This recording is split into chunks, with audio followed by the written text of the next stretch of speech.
It was a Tuesday night around 11 p.m. in 2013, and I was walking down a dimly lit street on my way home from work. My car had been in the shop, so I was forced to walk 3 miles home every day. The walk was barely an hour, so I was usually home before midnight. I live in a small town in southern Indiana, so after 10 p.m., there are rarely any cars on the road. The only vehicles you ever see are truckers heading to Indianapolis. I was about a mile into the walk when I turned onto a dirt road. My house was off the beaten path, so I had to take all these dirt roads surrounded by forest to get there. As I was turning, I heard the sound of a motor in the distance, and it was getting closer very slowly. I saw about a quarter mile down the stretch of the road I had just turned off of, a van moving very slowly without its lights. At first, this didn't strike me as out of place due to the fact that in the town I live in, there is a pretty cheap car dealership that sells used cars and vans with broken parts like broken headlights. So, I just assumed this guy was one of their clients. I kept walking down the side road with the van still going slowly down the main road. About 5 seconds later, I jumped when I heard the sound of the van roar, and it sped up really fast, except now it had its lights on. I was startled but not worried.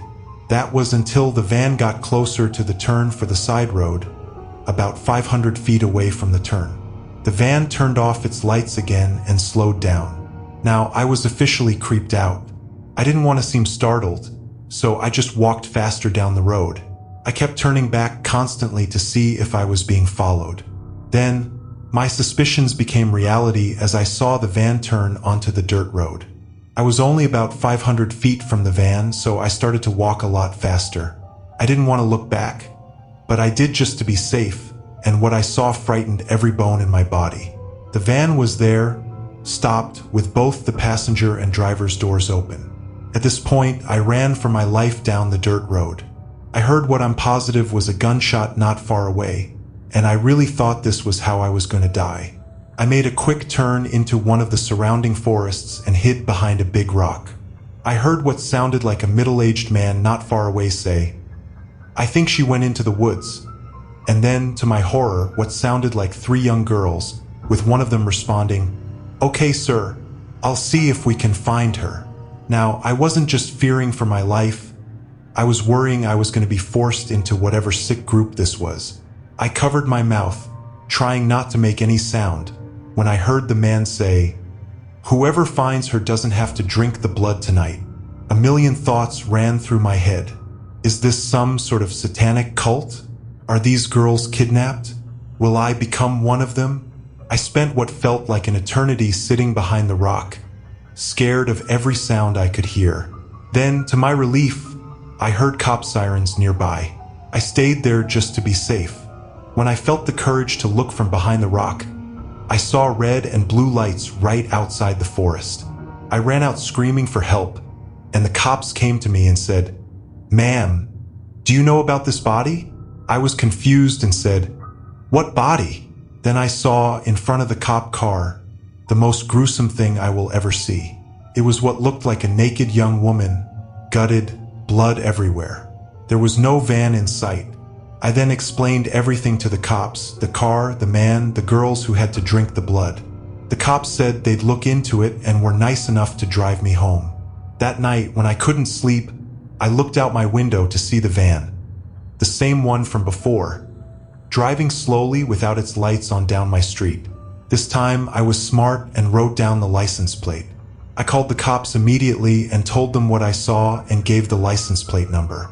As expected, when the cops came, the van was long gone. But what they told me is what will horrify me to this day. The cops said, "We checked the license plate number.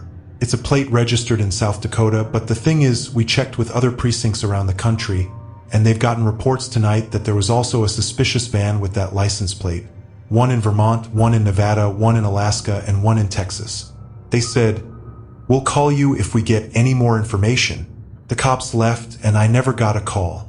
I don't really believe in the paranormal, so my best guess is that it was some sort of cult that used fake license plates to do their sick things all across the country. But I guess I'll never know. I moved out of Indiana, and now I make sure when I see something suspicious, I bolt.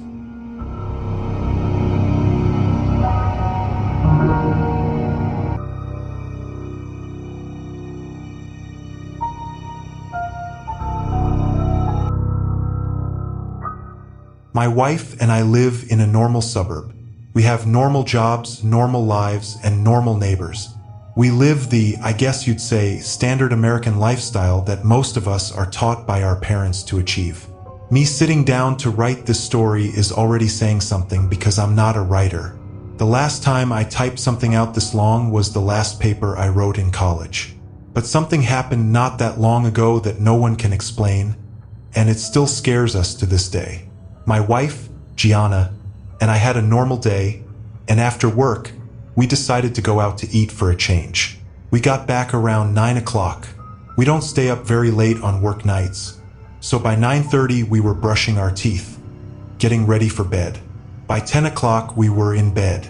We usually shut the lights off at 11 o'clock and either read our books or watched our show. Tonight, we were watching our show when the phone rang. Gianna told me not to answer it. "Anyone calling at this hour can't be good news," she said. I agreed with her, but for that reason, I felt I should pick it up in case it was an emergency. I reached over for the phone next to the bed to pick it up, but it stopped ringing before I could actually lift the receiver. That old landline was trash. The second the call stopped, the caller ID would disappear, and there wasn't a way to check the call history. Oh well, wrong number, I thought. A few minutes later, the phone rang again. I grabbed the phone and looked at the screen. It said unknown number.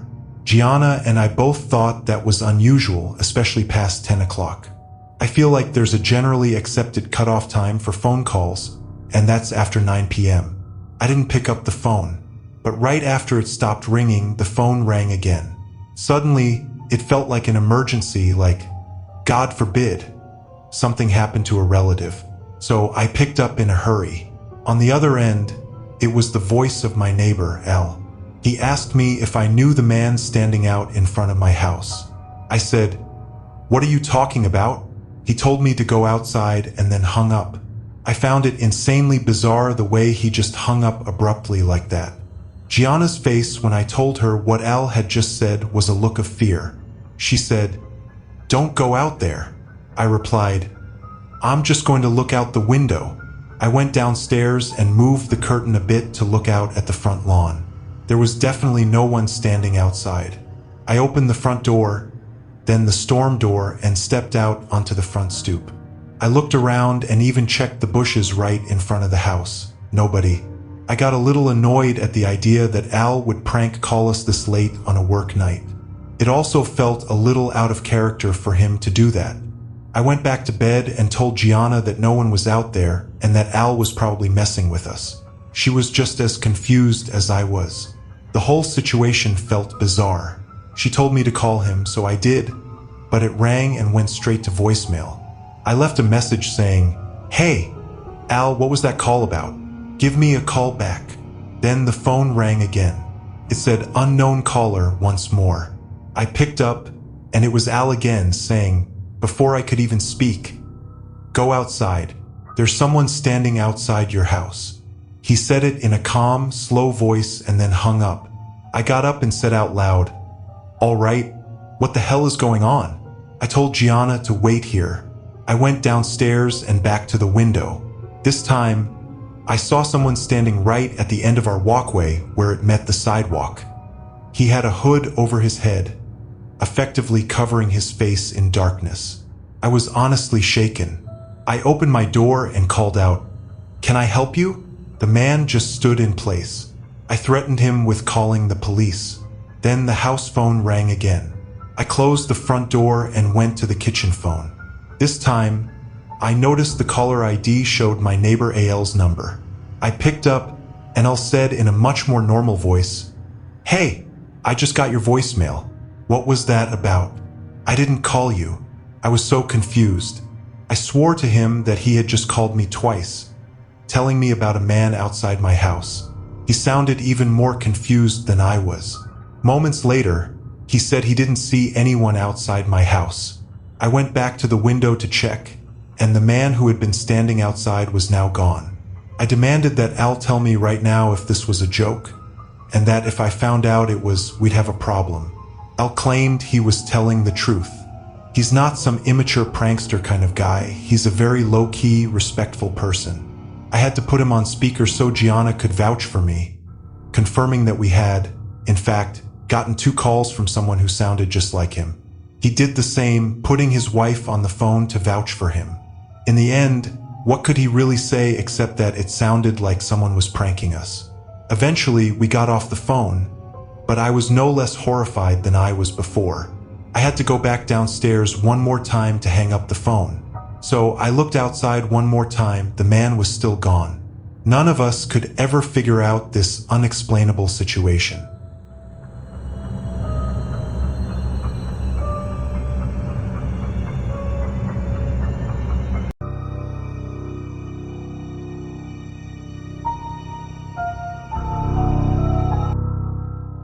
I began subletting a rental cabin for a couple of months in 2023 when my dad and I were butting heads, and I needed to move out. The actual renter of the apartment was dealing with personal issues that caused him to leave, and I'll just refer to him as my landlord to make it easier. The cabin was a full unit rental paid month to month, which was ideal for my temporary situation. It had 2 floors, a small kitchen, a decent-sized living space, and 1 bedroom, which you had to climb a short flight of stairs to reach. The quirky part was a hatch-type door you had to open to access the upstairs bedroom. I had already been there for a month and paid for the 2nd month's rent, so I was fully situated. The cabin sat at the end of a dirt road with a few similarly sized cabin-type houses nearby. One of them seemed vacant, as I never saw any cars parked out front or lights on. As for the other houses, I never met the neighbors, but I knew people lived there. I work 12-hour shifts, and when I get home, I'm completely exhausted. Usually, I go straight to bed and watch TV until I fall asleep. One night, I got home, made a peanut butter and jelly sandwich with a protein shake, and then went to bed. I always shut the hatch door to the bedroom floor because it makes me uncomfortable leaving it open at night. It makes me feel exposed or vulnerable, even though the door doesn't have a lock. I was lying in bed, watching TV when I heard it. A voice from below saying, "Who's up there?" My heart stopped for a second as I shot up in bed. It sounded like it came from inside the house, but it could have been from outside. I grabbed the remote and turned off the TV. Crawling over to the small circular window above the bed, I peered out but didn't see anyone. It was pitch dark. I called out, "Who's there?" But the deafening silence made me feel even more uneasy. I got out of bed, walked over to the hatch door, and put my hand on the handle. I lifted the door and looked down the stairs, thinking maybe my dad had come over. There was no response. I walked downstairs, terrified. I flicked on the first light switch I passed, and the living room lit up as expected. Deep down, I still thought it might be someone from outside. I turned on the front porch light and looked out the windows, but there wasn't anyone in front of the house. Confused, I turned off the lights and climbed back up to the bedroom, shutting the hatch door behind me. I was wide awake now, so I turned the TV back on. Not even 5 minutes later, I heard loud pounding on the bedroom hatch door below. It was aggressive, like whoever was doing it wanted to scare me. That's when all doubt disappeared. Someone was in the house. I left the TV on and froze, too scared to move. The worst part was that whoever was down there could easily open the door since it had no lock. I laid still for about 20 minutes until I felt comfortable enough to move. I reached for my phone, but of course, it wasn't on my nightstand. I couldn't find it. I must have left it downstairs. I quietly opened the bedroom door and peeked down the stairs. The flickering light from the TV illuminated the living room below, but I couldn't see anyone. I tiptoed down the stairs, and instead of turning on any lights, I bolted out the back door, barefoot, and ran to the nearest neighbor's house, where I saw lights on.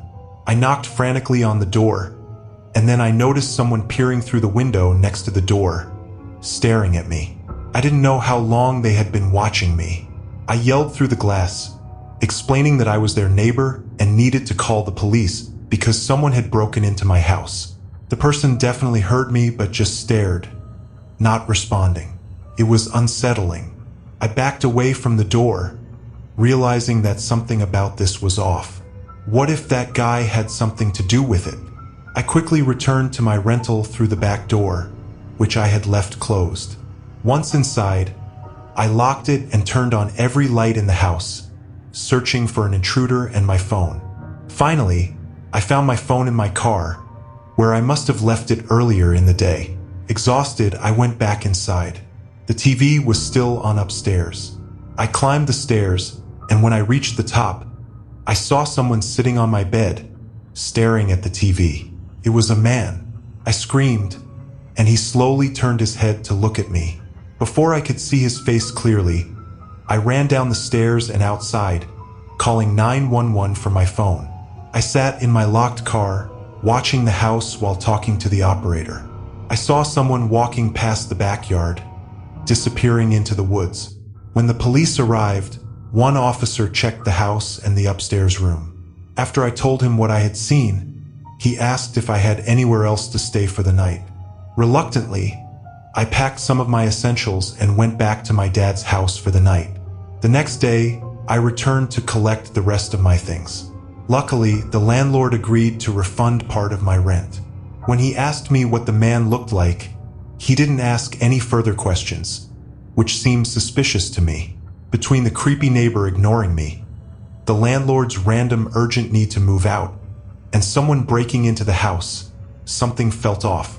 Maybe it was all connected, or maybe I'm just overthinking it.